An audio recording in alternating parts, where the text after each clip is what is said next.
Well, I'm out in the garden, one of the garden plots. I'm gonna come up and till it this way, long ways, what I call long ways.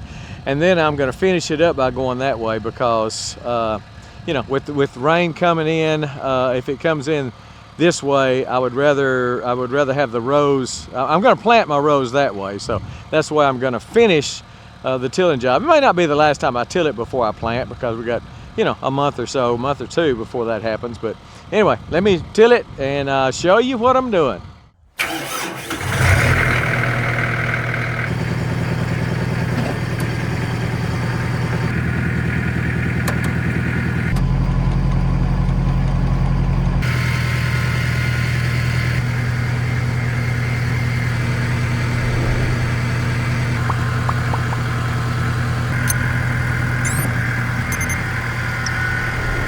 Now this soil looks really good, black, I mean beautiful, and it's because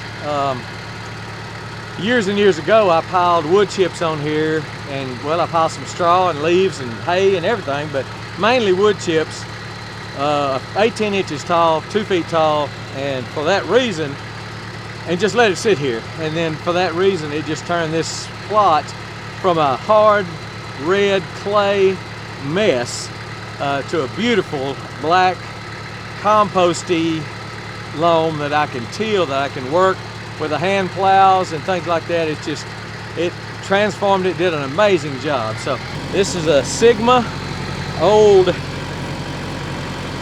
Sigma tiller.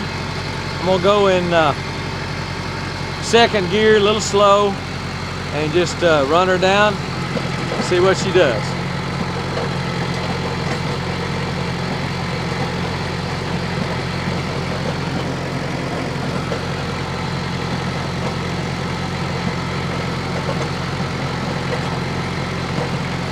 Got some rocks right here by this hydrant. I don't want to hit those. Can't get too close to those.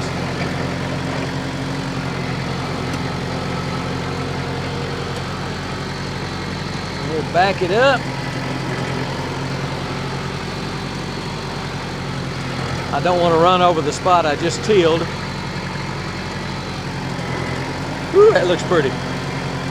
I'll show you when I get done.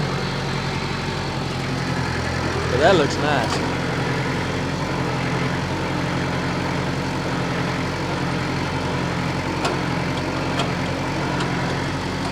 Now this tractor's so heavy that it really leaves pretty good sized grooves in when the tires from the tire tracks. But the tiller is smoothing some of that out. When I go back this way across it, I'm going to change the position of the tiller. I'll show you what I'm doing and tell you why I'm doing that. Right now it's directly behind the tractor. You can hear it every now and then hitting a stick or a stone.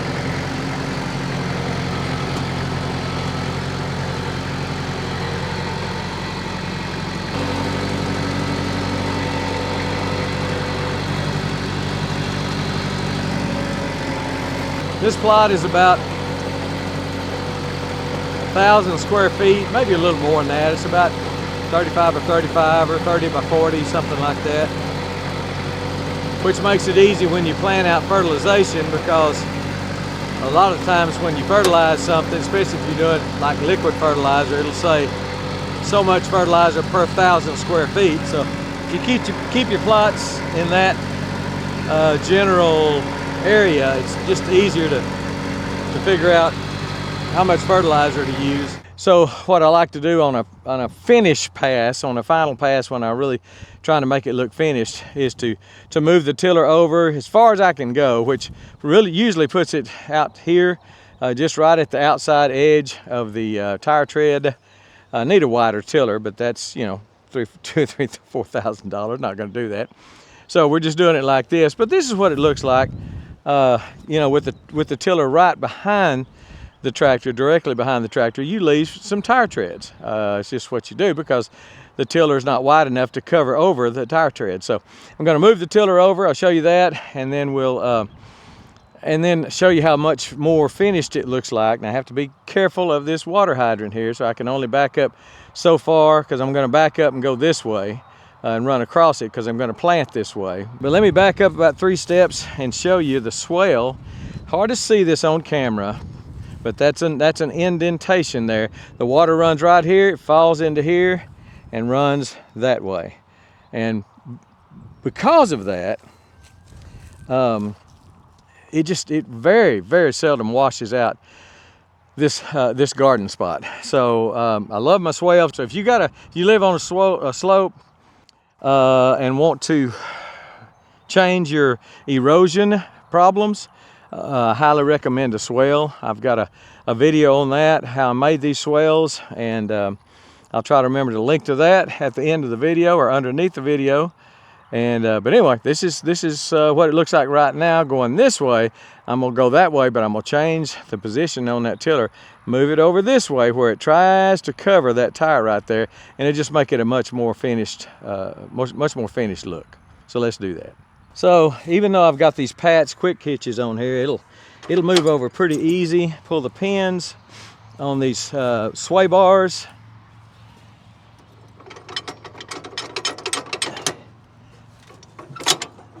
And then I'll just push it over as far as I can and try to lock it in position.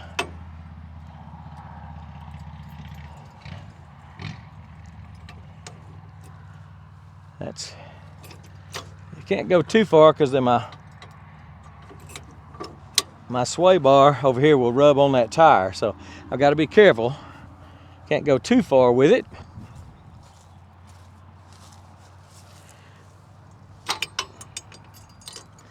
Not too far, just far enough. And that'll still keep it. It's not gonna rock much. And that'll, when it tills, it throws dirt a little bit, and it'll throw enough dirt to cover most of that tire tread. So let's go this way, and then I'll show you the difference, how that covers the tire tracks when you move the tiller over to the side. Tiller on.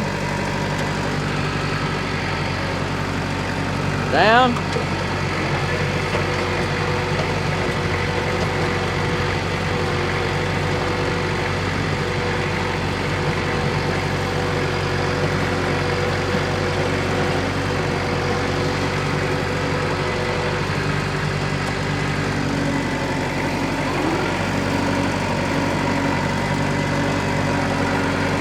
Trying not to run over my spot.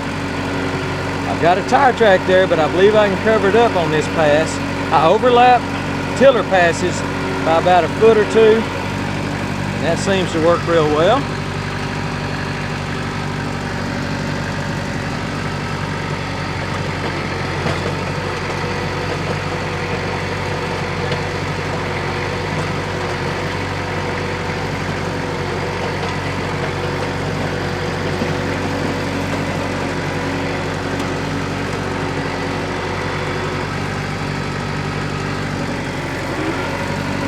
You can also change your tiller depth, and the door on the back of it. Have the door drag the ground, that'll drag it off real smooth.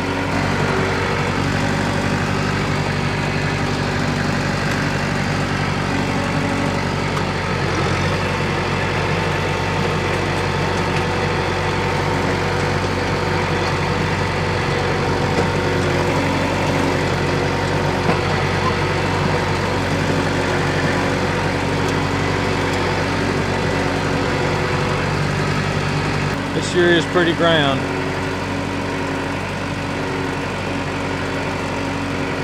And it's not the ground God gave me. The ground God gave me was pretty rough, pretty hard, pretty red clay. But you can transform your terrible soil into beautiful soil with deep, heavy mulch. Takes a few years to do it. Takes a few years for it to compost down. And I've got several videos on that. kind of watching the process here, watching the transformation process. So this is the way I was going, and just show you the difference. It's, you know, you still see tire tracks a little bit, but moving the tiller over toward the side of the tire helped a lot cover the tire tracks up.